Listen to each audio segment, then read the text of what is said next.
And so basically everybody that made minimum wage that got laid off basically got their income doubled for 12 weeks. And it cost the Treasury nothing in interest charge. That's what Steve Mnuchin says. Hey, I could spend $3 trillion. I'm not paying any interest on it. I just have a ledger out there that's sitting out there that says I owe $3 trillion that at some point it may get inflated away. And so that's the plan, and that's what they're going to do. And they're going to do it until food prices or other essentials become intolerable. Then they're going to have to go to plan B.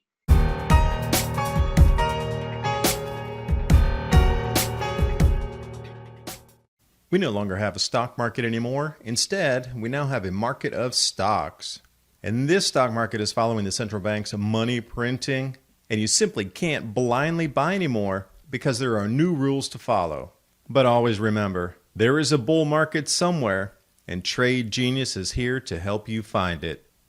Put options, call options, crypto. Their proprietary algorithms are tuned to find the most profitable winners and losers to help you maximize profit. And if you've never traded before and want to learn, you can take advantage of the market when it goes up and down, exactly like these times we're experiencing. Sign up for one of many Trade Genius online educational courses. Discover the lucrative world of trading. Receive personal coaching from Bob Kudla and Philip Cleaver of Trade Genius. And right now, during the beginning of May, you can save over 50% off their bundled monthly specials, or use the promo code MAY for a whopping 45% off all non-bundled items. TradeGeniusAcademy.com. The link's in the description box below. And on with the interview. Good afternoon, everyone. Today with me, Bob Kudla, TradeGeniusAcademy.com. We've talked about gold, crypto, stocks, trading, and the whole landscape of what's been happening since the COVID, as well as this lead up into the monetary fiasco that we've seen that led into now the virus being blamed for the collapse, even though it was a lot of bad monetary fiscal policy that's really collapsing everything.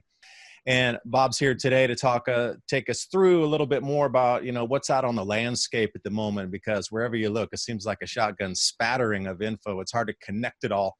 We have the Bitcoin halving, and that's kind of the main news moving forward, because it seems like a lot of money might, as we've seen every halving, there's an enormous amount of money flows back into that. And, maybe we can get a clue on what the future holds for us. So Bob, thanks for joining.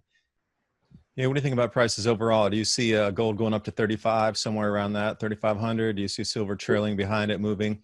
Because the ratio of the amount of ounces of silver to buy 1 ounce of gold is completely skewed, around 110 ounces of silver to buy an ounce of gold. But through history, it's been 15, 20, 30, as it's approximately, at least 3 to 4 times the average over the last 5,000 years right now. It's strange how everything's kind of off on the conversion on that. Yeah, just a lot of derivatives in that. Yeah, so that's what we started seeing, that ratio start to break down. So right now, fair value for gold based on debt and things like that is around $25,000, and if the government wanted to wipe out debt with gold, it's $75,000. So that's kind of where we're sitting at the moment. And silver, that ratio should come back in. We've been crying wolf, all of us, on that silver ratio for a while. They really have it pinned down, and I'm not sure if it's because it's being classed more as an industrial metal, but silver has been in deficit, so it's being consumed. So at some point, there's going to be an aha moment. That happened with palladium and platinum, and those are some of the other things that we trade too. We also trade a rhodium stock as well that are definitely going to all go into deficit. And when that happens, you're not going to get much of a chance. It's just going to go. And people are going to be like, what happened? I'll wait for it to pull back. And it won't pull back. And we'll have a 2011 kind of, run on silver. And that's my expectation. So when it crosses that bull bear line, I'm buying dips. It goes back under. You just sit and wait for it again.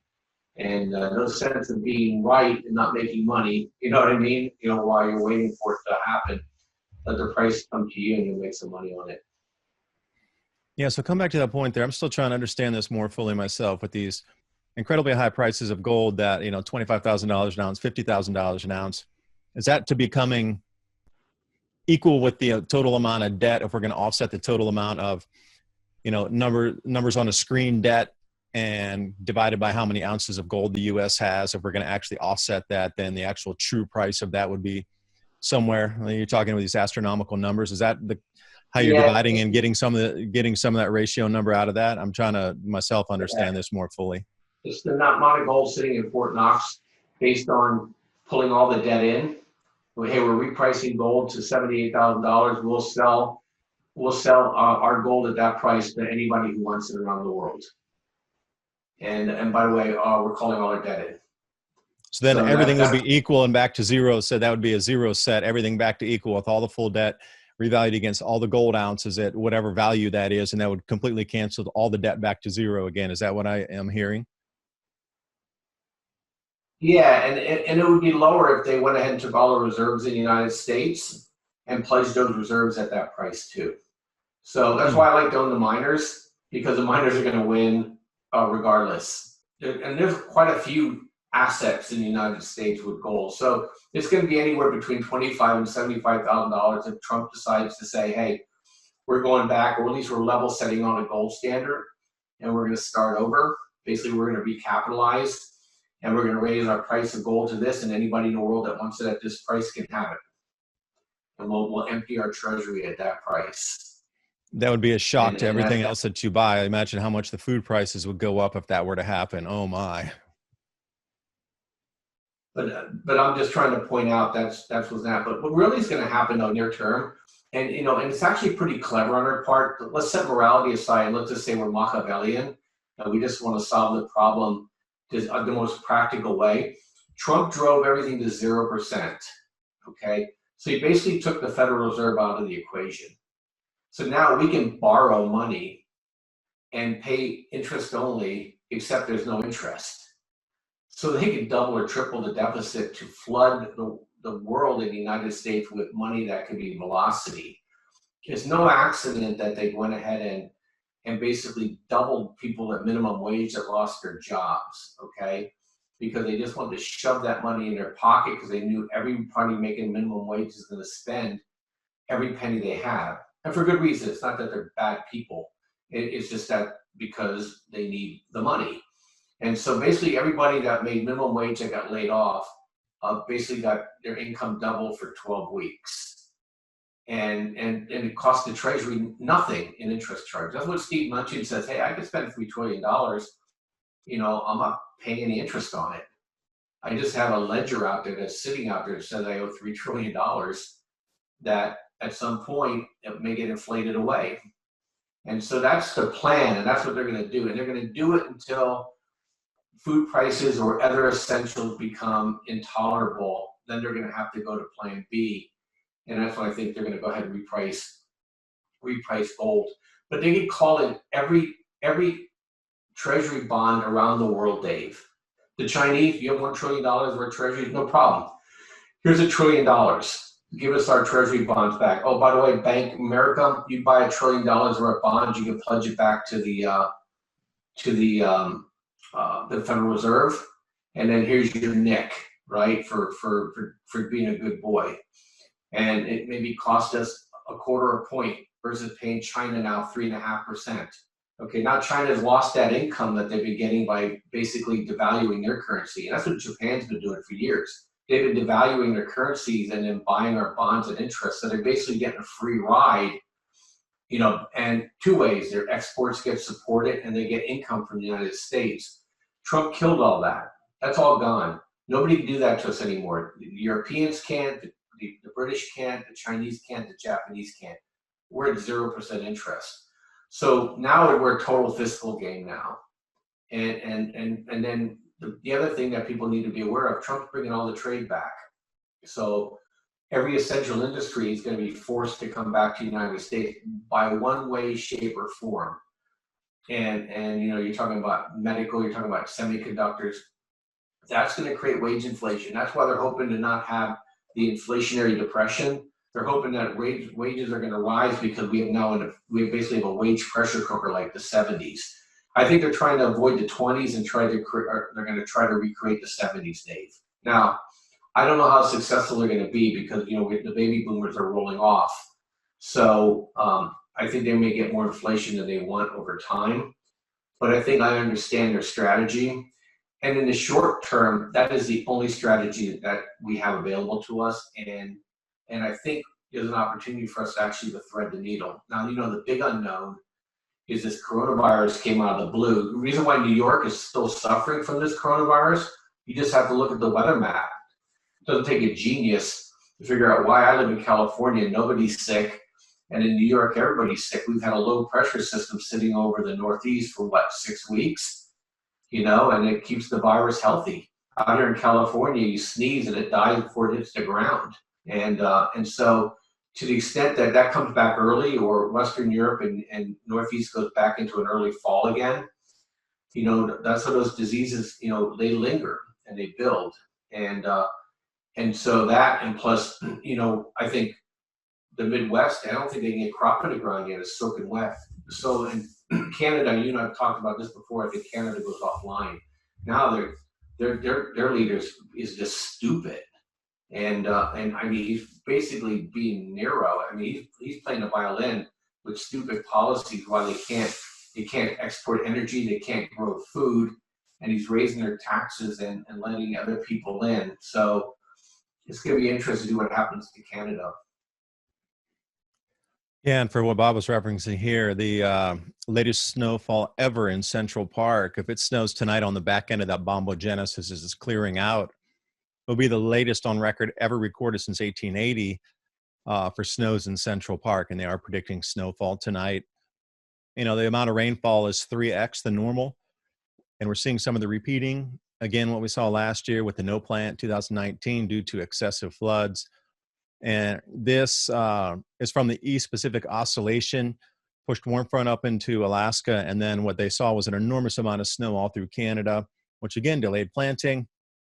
And anything that was up early, it was kind of a warm spring, so it seemed a lot of things budded early and flowered early. So whatever caused an enormous amount of damage. I had some problem with my different leafy veg over the last couple of weeks due to the extreme cold. And I'm down in the southeast U.S., down in Tennessee. That's insane how cold it got down here. All these record low temperatures in Louisiana, Mississippi over the last few days. So things are frozen, things are snow covered, they're not planting, and then things are exceptionally wet again. And that's for the U.S. And it's just 5 continents that are experiencing below normal temperatures, drought over South America, extreme cold in Australia, reaching all the way again right down near Cairns, which is getting close up to the equator up there. So wherever you're looking across the planet, there's an extreme cold front that's even colder than the one that slammed us, is rolling over Europe for the next 4 days. Again, their crops are in danger of being frozen because a lot of things emerged early this year. So when you start to add all these other things up, the economy, the virus, the declining crop yields, and shrinking grow seasons, because you hit it on the head, what if this all rolls back around super, super early again? Because right now, the grip of winter letting us out in May right now is absurdly late. The whole adage is plant by May 1st, because everything is supposedly will not frost after that. Well, it's already May 11th, and we're getting frosts over an enormous amount of the Northern Hemisphere. So what if it does come back early? What do you think about the cold with the lockdown coming back? If it does, it should be back around October, right around Halloween, before that even. So what do you envision with the 2.0 lockdown would happen? Because it's been kind of predictively programmed that we're looking for something in November. So how do you think that might play out, and what would it look like? Yeah, what they're going to do is they're going to try to do a lockdown so they can get mail-in voting, so they can try to get Trump on there thing, the ballot harvesting. I think that's the play, and I think Trump's going to try to front run that. And what's really interesting, because that negative EPO is really, we're already getting monsoon weather here in California. So yesterday and Saturday, our mountains, the Queen Macas, all the way up into the mountains up in San Gregorio and San Bernardino, we're already getting thunderstorms. The monsoonal flow starting early, usually starts mid-June to July. And we had rain, we had regular rain, we had cutoff low after cutoff low, in March and April. So we've had good rain. I still think, hopefully 10 years from now, you and I can look back on this and we'll say, hey, California and Arizona, Southern California and Arizona were going to be the ideal places to live during this grand solar minimum. For some reason, the cutoff lows are hanging, and then as soon as summer comes, the monsoonal flows are coming in. And we got rain all the way up along the coast too. You got all the way down to San Diego. It didn't quite get as north as me, but usually those things come directly off the desert into the mountains. These are coming straight north, which means that the coastal areas are going to get some good weather too. So yeah, that's why I think they're going to try to do shut down 2.0. It's not going to work. People are livid. Okay, and I know where you are in the South, they already don't trust the left. Out here in California, where people are supposed to be progressive, and they opened the beaches one Saturday, we had 70,000 people at our beach. And people are saying, hey, give it to me because nobody's going to the hospital. We've had hospitals that are going bankrupt because nobody's in them. They cut all the elective procedures out, laying doctors off. One of my subscribers, his wife is a physician, and they all took 30% pay cuts, and 30% of the staff was let go. So, I mean, which is crazy. They're destroying the healthcare system, and it should have been managed accordingly. But I think there was a worldwide effort here to turn this into something else. You know, a topic for another show. You know, people are starting to put two and two together and saying, wait a minute, this is maybe more than just what meets the eye here. And a lot of people are fed up. And I found it rather convenient timing, as I was saying in the beginning of the talk here. The bad fiscal policy driving us into all these crashes would have happened anyway, all this reorganization of debt and never-ending printing and the breakup of the EU monetary system and all these other things collapsing down was going to happen regardless of the virus. So now they're just so lucky to be able to use the virus as an excuse for the collapse versus us pointing at the banks again like we did in 2008 and 9 as the catalyst for the collapse. But, you know, shoddy lending practices with the subprime crisis. And we're back again, and they're asking for bailouts and handouts again. But wait, they're the ones who have caused the crisis yet again. But then conveniently, magically, there's a virus to save them. It's almost like swooped in, save the day. You know what I mean? Yeah, here, I'll give you even more tinfoil to this. You know, they started doing this repo in October, remember? And so, and people were wondering, why the heck is this repo starting? There's nothing on the horizon. And here, we all thought this virus started late January, early February. They're tracing this thing back. Now they got this traced back all the way to November. They locked this thing down and repo starts. And the fact that they're telling us nobody knew anything until February is a bit specious. And so I think this thing is exactly right. I always said this virus is going to end when the banks get enough money. Well, they're not. That's going to be quite the long time. It would be after a reset or two, and then eventually, maybe. Yeah, they have a big appetite. But that was my joke, saying once the banks get enough money, this virus will just shove right off. But yeah, that's where we are. So I think the stock market itself has been just been an incredible push back up. I think it's ahead of itself. We'll probably see it sell off again when people realize how many people are not coming back to work to probably late fall. And then there we can kind of take a peek to see if we're gonna get anything back to normal. Use our trading system. We're in the chat rooms all the time. And cryptos runs 24/7. We have stock market trading, regular trading hours, and we even trade futures too. So, if you want to trade futures, there's a room for you. If you want to trade stocks, there's a room for you. And if you want to trade cryptos, there's a room for you as well. You get the trade signals. We teach you how to use them, and then we also provide you with trades as well. So, but I really appreciate the time, Dave. Hopefully, you and I can talk in a couple weeks. Yeah, and keep your eyes on the shadow stat unemployment figures. They're way higher than the official at 16.5%. Shadow stats showing around 26%. So again, smoke and mirrors continues. And Bob I'll try to put a fan on and blow the smoke out of the way for you so you can just see. Yeah, Bob, thanks for your time. Thanks for having me. Bob Kudla from Trade Genius. If you have any questions, you can contact him. The link's in the description box below.